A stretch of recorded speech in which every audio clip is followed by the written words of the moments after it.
Нур пресстен жаңылыктар түрмөгө эфирде мен Айнас Кадырова алып барам. Саламатсыздарбы? 11 жаштагы уул бала зордукталды. Окуя 2021 жылдын жай айларында Сокулук районунун Төмөнкү Чүй айылында катталган. Өспүрүмдү 19 жана 22 жаштагы жергиликтүү жигиттер зордуктаган. Бул боюнча Сокулук райондук ички иштер бөлүмү кылмыш ишин козгогон. Бирок арадан 1,5 жылдан ашык убакыт өтсө дагы териштирүү иштери жүрө элек. Бала болсо дагы намыстанган өспүрүм өзүнүн өмүрүн кыюуга аракет кылган. Кайсыл ата-эне баласынын намысын тебелеген, тагдырын талкалагандарды жөн карап турсун. Жабырлануучунун 82 жаштагы атасы Сокулуктун ички иштер органдарынын эшигин каккылап бир эмес бир нече ирет барган. Бирок тергөөчүлөр эшиктин сыртынан кетирип 1,5 жылдан бери териштирүү иштерин жүргүзбөй келе жатат. В 2021 году моего сына, 12-летнего, изнасиловали двое соседей. Неоднократно я обращался в милицию, прокуратуру, но с их стороны я не получил никакого ответа. Наказали этих преступников. Эти преступники сейчас по настоящему времени ходят на свободе. Ходят по свадьбам, гуляют, вовсю смеются. Просто издеваются. Я не знаю дальше, куда идти за помощью. Аксакал погончондордун бул кылыгына түшүнбөй башкы прокуратурага, ички иштер министрине ал тургай президентке чейин кайрылган. Бирок аны футбол тобундай ары бери тоголотуп келе жатышат. Эмне үчүн укук коргойт деген милиция кызматкерлери жашоонун ак карасын тааный элек баланын зордукталышына көз жумуп, ал эми прокуратура тартип сакчыларынын бул жоругуна көзөмөл жүргүзө албай жатат. Же зордукчулардын укуругу ушунчалык узунбу? Зордукталган өспүрүмдүн атасы Борис Пактын айтымында буга чейин Сокулук райондук ички иштер бөлүмүнө жер тилкесин тартып алган тарап аны коркутуп үркүтүп, күч колдонуп сабап, өлтүрүүгө далалат кылганы боюнча кайрылган. Ал арыздагы чаң басып, шектүүлөргө чара көрүлбөй келе жатат. Борис Пак Сокулуктун милициясына кайрылгандан кийин 11 жаштагы баласын жерин тартып алгандар зордуктаттырганын баланын атасы айтууда. Кыскасы факт турат, күбөлөр бар, бирок Сокулуктун ички иштер бөлүмү тоңуп калган муздай ордунан жылгылары жок. Аксакал ички иштер министри Улан Ниязбеков жалпы тутумга көлөкө түшүргөн, кылмышты чөөттүн көзүндөй каткан кызматкерлерине чара көрөт деген ишеничте. Кара-Балтада 6-7 жаштагы кыздын тамакты аз ичип, мындан улам арыктап, алсыз абалга келип, каза болушу ата-энесинин гана эмес, бүтүндөй кыргыз коомчулугунун жарасы. Бул окуя бир нече көйгөйдү көзгө сайып көрсөттү. Баарынан биринчи ата-эненин жоопкерчилиги, баланы жараттыбы, аны камкордукка алуу милдеттүү. Кыз өтө арыктап кеткен. 12 килограммга бир же 2 күндө түшүп калган жок да, бери дегенде 10-15 күндө салмагын таштагандыр. Көз алдында баласы солуп бара жатканын кантип көргөн жок. Эмнеге алсырап, оор абалга түшүп калганча ооруканага алып барган жок. Бул окуя айрым ата-энелерге сабак болуш керек. Анткени арабызда балдарын кароосуз калтыргандар жок эмес. Баланы жарык дүйнөгө алып келгенден кийин милдетти дагы аркалай билиш керек. Экинчиден, жумушсуздуктан улам күчөгөн миграциялык агым. Дегенибиздин себеби кыздын энеси Россияда иштеп жүргөн. Балдарын багуу үчүн бөтөн эл, бөтөн жерде жанын кар чуруп, акча таап жүргөн канча адам бар. Бул Кыргызстандагы ар бир экинчи же үчүнчү үй бүлөнүн башында турат. Мекенде калган балдарды жакындары карап калат. Албетте баары эле бирөөнүн баласын зымга тизгендей карай албайт. Айрым зөөкүрлөр ата-энеси алыста жүргөнүнөн пайдаланып, алсыз балага зордук, зомбулук көрсөткөн канча учур ачыкка чыкты эле. Көр оокаттын азабынан ата-эне баласын таштап иштеп кетүүгө аргасыз. Кара-Балтадагы кыз ачкалыктан өлдү деген кептер айтылууда. Мүмкүн тамактын такыр жоктугунан эмес, алыста жүргөн энесине болгон кусалыктан улам табити жоголуп, тамак ичпей алсырап калгандыр. Канча бала ата-энесинин мээримине, каранына зар болуп, сагынып күн кечирүүдө. Мына келечек ээлери болгон балдардын көөдөнүндөгү көксөөсү. Үчүнчүдөн, жергиликтүү бийлик менен андагы социалдык кызматкерлердин жоопкерчилиги. Кыздын үй бүлөсү социалдык жактан коргоо боюнча каттоодо турчу дейт соц кызматкерлер өздөрү. Ооба, бул жерде бүлөгө өзү ичип аткан тамактан алып барып бер деген сөз эмес. Бул жерде кыздын ошончо арыктап жүрбөй калганча соц кызматкерлердин байкабай жүрүшү. Аталган окуя тийиштүү министрлик соц кызматкерлердин кызматтык милдетин так аткарууну талап кылышы керектигин көрсөттү. Төртүнчү маселе кошуна колоңдордун, жакындардын кайдыгерлиги. Бири-бирине көз салып, казанында ашы барбы, үйү жылуу деп абал сурабай калышты. Адам менен адам болоорун унутушту.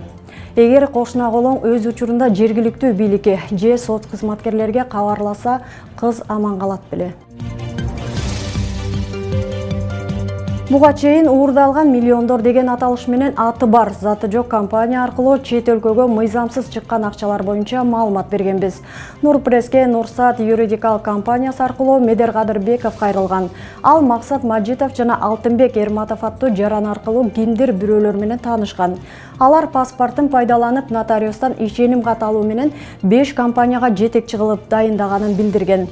Анын айтымында Бизнес ББ, Бухара, Аманат, Бизнес жана Майский рассвет ЖЧКларына кагаз түрүндө жетекчи кылып бекиткен дагы мыйзамсыз иш-аракеттерди жасашкан.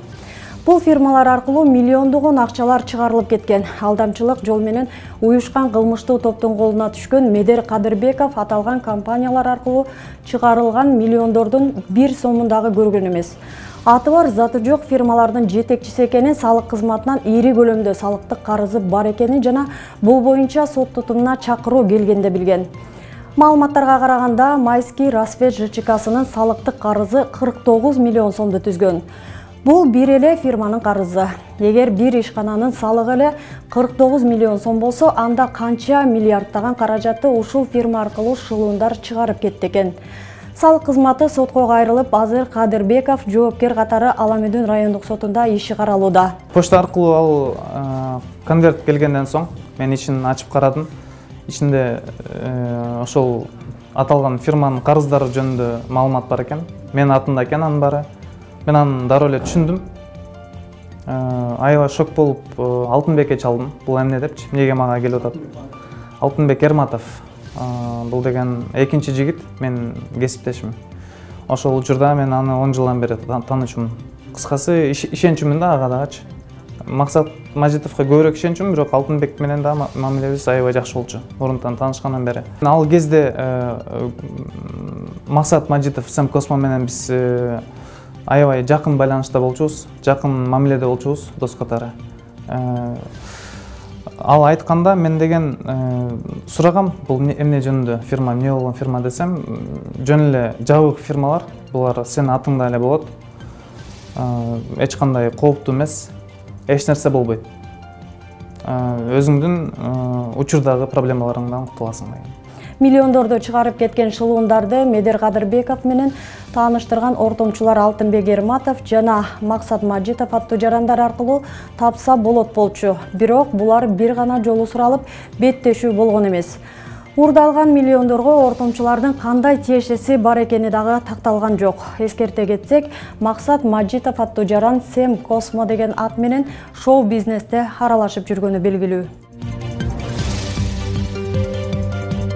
Бишкек мэриясы таштанды таштоочу жайды курууга берилген каражатты пайдалана алган эмес. Мындан улам муниципалитет 250 000 евро комиссия төлөдү. Эскерте кетсек, Бишкектин таштанды полигонун рекультивациялоо үчүн Европа өнүктүрүү банкы 22 миллион евро бөлгөн. Эсептөө палатасы жүргүзгөн аудитте мыйзам бузуулар аныкталган. Мэриянын жана анын түзүмдүк бөлүмдөрү Европа өнүктүрүү банкы менен түзүлгөн келишимдин шарттарын натыйжасыз жана милдеттенмелерди өз убагында аткарган эмес. Муну менен катар жаңы полигон рекультивация үчүн жер тилкесинин документтери талаптагыдай даярдалган эмес. Мунун бардыгына долбоордун каражатынын 1 миллион 534 000 евросы натыйжасыз пайдаланылган. Аудиттик текшерүүнүн материалдары тиешелүү мамлекеттик органдарга берилет. Кызмат таасир эттиби? Депутат Мегакомдун сатылышы боюнча мурдагы кесиптешинин позициясын сынга алды. Жогорку кеңештин тармактык жыйынында эл өкүлү Улукбек Ормонов мамлекеттик мүлктү башкаруу боюнча фонддун жетекчиси Мирлан Бакиров депутат кезинде Альфа Телекомдун сатылышына каршы болгонун эске салып, азыр чиновник болгондон кийин оюң өзгөрдүбү? Буга кызмат таасир этпеби деп Бакировду жарга такады. Ал уюлдук байланыш тармагы өнүгүп жаткандан пайдаланып, компанияны сатыш керектигин белгиледи.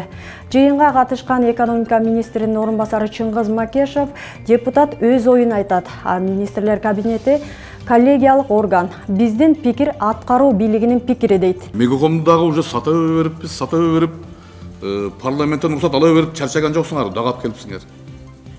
Мына Чыңгыз Дүшең сотурат өзү. Депутат катары каршы болгон мен билем. Сатылбасын деп. азыр сатылсын деп алып келип атат өзү. Ушундай боло береби? Мирлан Исакбек өзү да депутат болгон.